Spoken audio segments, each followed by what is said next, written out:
बच्चों, आज मैं फिर आपको एक हंसने वाली कहानी सुनाऊंगी। गोपी नाम का एक लड़का था। उसकी आदत, हैबिट थी, वह हर बात को बढ़ाकर कहता था, जिसे कहते हैं शेखी मारना, ब्रैग करना।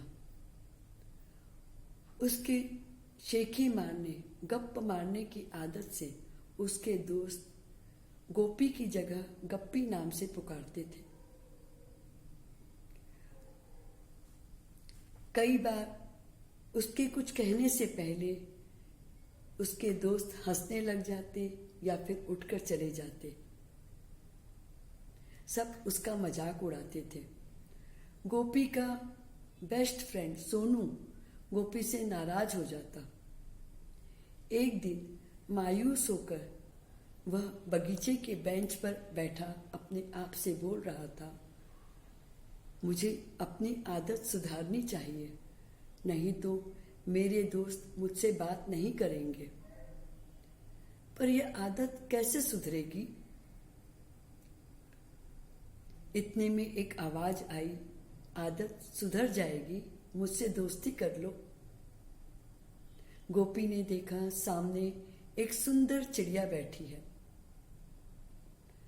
वह हंस रही है। उसने पूछा, क्या तुम्हारे साथ दोस्ती करके मेरी आदत सुधर जाएगी? चिड़िया बोली, मेरा नाम सुरीली है। तुम जब भी गप मारोगे, शेखी मारोगे, मैं चींची करने लग जाऊंगी। तुम सचेत हो जाना।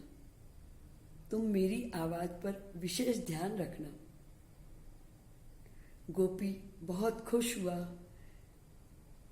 चिड़िया अपनी आवाज से मेरी आदत बदल देगी। वह चिड़िया की, सुरीली की आवाज पर ज्यादा ध्यान देने लगा। अगले दिन सभी दोस्त इकट्ठे हुए। गोपी, सोनू, दीपू, राजू, अनिल, सब। दीपू बोला, कल मैं मेरे अंकल के यहाँ दावत पर गया था। वहाँ बहुत तरह की चाट, मिठाइयाँ, आइसक्रीम थी। बहुत मज़ा आया। अब भला गोपी कैसे चुप रहता?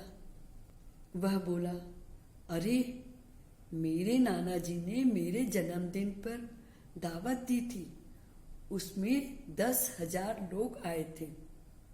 सुरीली ने ची ची करना शुरू कर दिया। गोपी बोला, नहीं, शायद 5,000 लोग थे। फिर सुरीली ची ची करने लगी। गोपी आदमियों की संख्या कम करता गया, पर सुरीली चुप नहीं हुई। जब गोपी ने 100 आदमी कह दिए, तब सुरीली चुप हो गई। फिर गोपी बोला, दावत में 36 तरह के व्यंजन, 36 टाइप्स की डिशेस थी और मिठाइयाँ, आइसक्रीम। उसका वाक्य पूरा नहीं हुआ, उससे पहले ही सुरीली ची ची ची ची करने लगी। गोपी समझ गया यह चुप नहीं होगी। तुरंत बोला, 12 तरह की डिशेस थी। गोपी के दोस्त उसे आश्चर्य से देखने लगे। दोस्तों के जाने के बाद गोपी ने सुरीली से कहा, तुमने तो दावत में आदमी भी बहुत कम करा दिए और डिशेस भी। सुरीली बोली, तुम बोले तो सच ना। सुरीली सोचने लगी, मैं चींची करती रहती हूँ, यह शेखी मारना बंद नहीं करता, अपने आप कोशिश भी नहीं करता। इसके दोस्त ही से सुधारेंगे।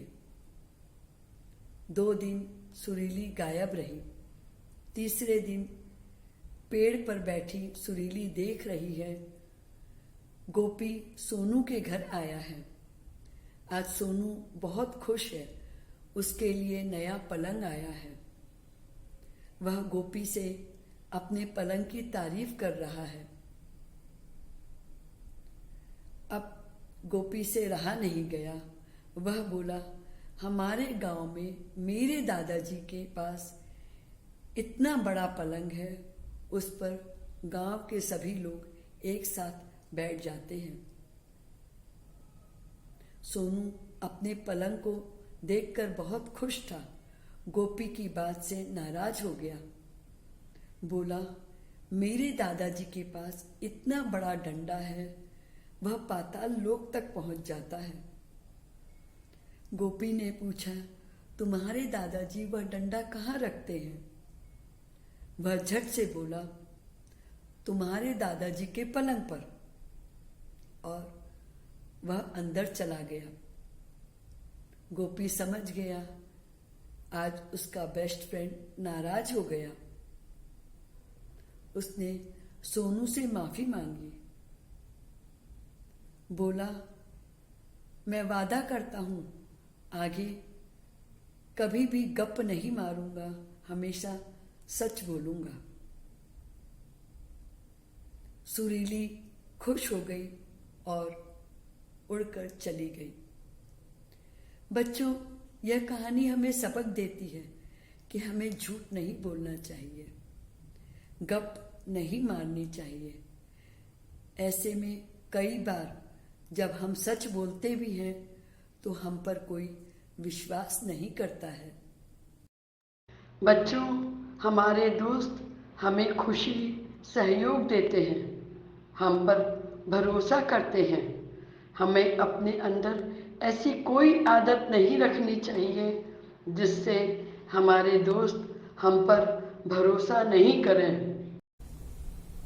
बच्चों, तुमने मेरी कहानी को एंजॉय किया है तो लाइक करें, अपने दोस्तों से इसे शेयर करें और मेरे चैनल को सब्सक्राइब करना नहीं भूलें। Thank you.